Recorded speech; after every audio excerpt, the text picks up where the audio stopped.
안녕하세요. 김성겸 목사입니다. 산돌 성경 읽기 오신 여러분 환영합니다.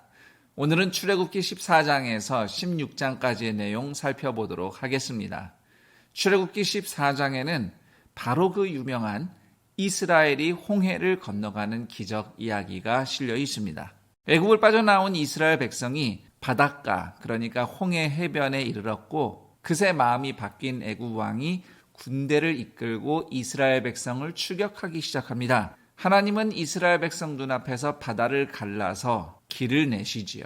21절을 보면 밤새 큰 동풍이 불어서, 동풍이라 함은 동쪽 광야에서 불어오는 뜨거운 바람을 이야기합니다. 동풍이 불어서 바닷물이 뒤로 물러나서 바다 가운데로 바닥이 드러나고 길이 열렸다. 성경은 이렇게 기록하고 있는데요.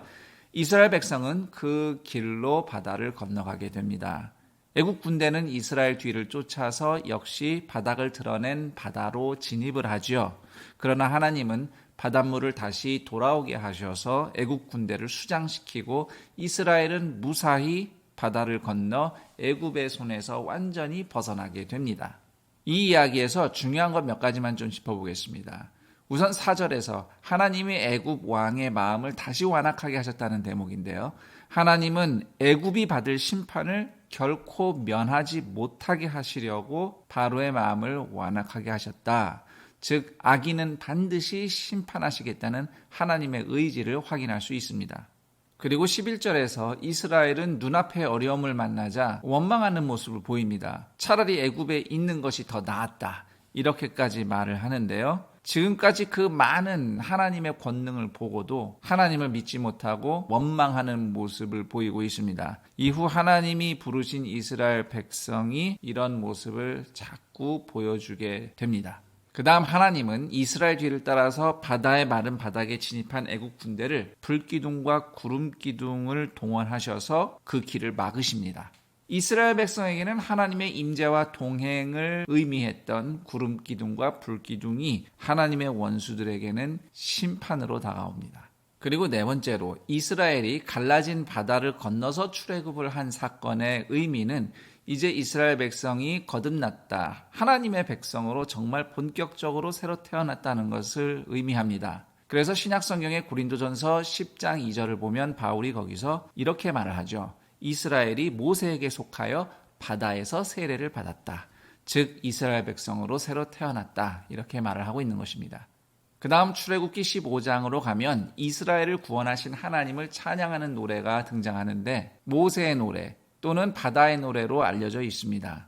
1절에서 18절까지가 바로 그 내용인데요. 중요한 구절 몇 개만 좀 짚어보자면 우선 1절에 하나님은 말 탄 자를 바다에 던지신다는 표현입니다. 여기서 말을 탄 사람은 바로처럼 힘을 부리며 누군가를 억압하는 악한 사람들의 대명사가 되겠습니다. 하나님은 그런 악인들을 1절 말씀처럼 던지시고 7절 말씀처럼 엎으시면서 심판하십니다. 반면 하나님은 눌린 사람들을 건져내시는 하나님이신데 13절에 구속하신 백성 그리고 16절에 사신 백성이라는 이 단어들은 원어를 보면 노예로 묶였다가 풀려난 구출된 사람들을 의미합니다. 그리고 하나님은 그런 사람들을 하나님의 백성으로 삼으시고 그 백성 가운데 함께 거주하시는 하나님이십니다. 그리고 거기서 하나님의 나라를 다스리시죠. 출애굽기 15장 17절 18절입니다. 주께서 백성을 인도하사 그들을 주의 기업의 산에 심으시리이다. 여호와여 이는 주의 처소를 삼으시려고 예비하신 것이라. 주여 이것이 주의 손으로 세우신 성소로소이다. 여호와께서 영원무궁하도록 다스리시도다. 이후 구약의 역사는 모세의 노래에 나오는 하나님의 나라의 완성을 향해서 나아가고 마침내 예수 그리스도를 통해 성취됩니다. 여기서 흥미로운 점은 예수님께서 십자가를 지러 예루살렘으로 올라가실 때 나귀를 타고 입성하시거든요. 이 장면은 예수님이 출애굽기 15장의 모세의 노래처럼 말을 타고 왕노릇하는 악한 세력을 바다에 던지시는 구원자이심을 잘 보여주는 장면이라고 하겠습니다. 그 다음 22절 이하부터는 신의 산을 향해 광야길을 가는 이스라엘 백성이 물이 없다며 원망하는 이야기가 기록되어 있습니다. 기껏 발견한 오아시스는 쓴 물이에요. 마실 수가 없어요. 그래서 모세에게 원망을 하기 시작합니다. 그러자 하나님은 모세를 통해서 쓴 물을 마실 수 있는 물로 바꿔주셔요. 그리고 이때부터 하나님은 이스라엘 백성에게 법도와 율례를 가르쳐 주시면서 제대로 배운 적이 없는 이스라엘 백성을 훈련시키기 시작하십니다. 25절에 그들을 시험하실세라는 말이 나오는데 여기서 시험하다는 말을 히브리어 원문으로 보면 훈련시킨다 이런 의미도 있습니다. 출애굽기 16장으로 가면 광야에서 먹을 것이 부족하다며 원망하는 이스라엘의 모습이 기록되어 있습니다. 이스라엘 백성은 3절에 보시면 노예였어도 애굽에서는 그래도 고기가마 옆에서 배불리 먹었는데 그때가 좋았어 이렇게 원망하는 장면이 등장합니다. 그러자 하나님께서는 매일 아침마다 하늘에서 떡, 그러니까 빵 같은 양식을 내려주시겠다 하십니다. 그리고 매일 저녁마다 메추라기 떼를 이스라엘 진영으로 날아오게 하셔서 잡아먹을 수 있도록 하시지요. 이 이야기의 백미는 하늘에서 내려온 양식, 만나라고 불리우는 음식입니다.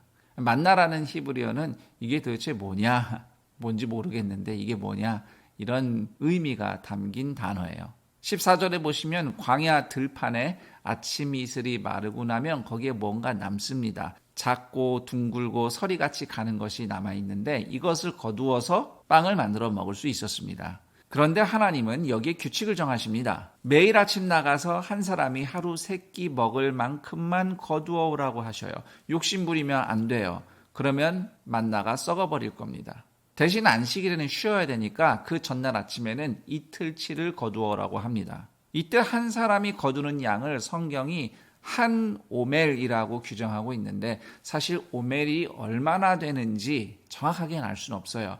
그런데 학자들이 고대 여러 나라의 단위를 비교해서 분석해 보니 한 오멜은 최소한 1리터에서 최고 2리터 정도의 분량이겠다 이렇게 제안을 합니다. 어쨌든 한 오멜이 한 사람의 일용할 양식이 되는 겁니다. 이렇게 하나님께서 규칙을 세운 이유에 대해서 4절은 이렇게 말합니다. 그들이 내 율법을 준행하나 아니하나 내가 시험하리라.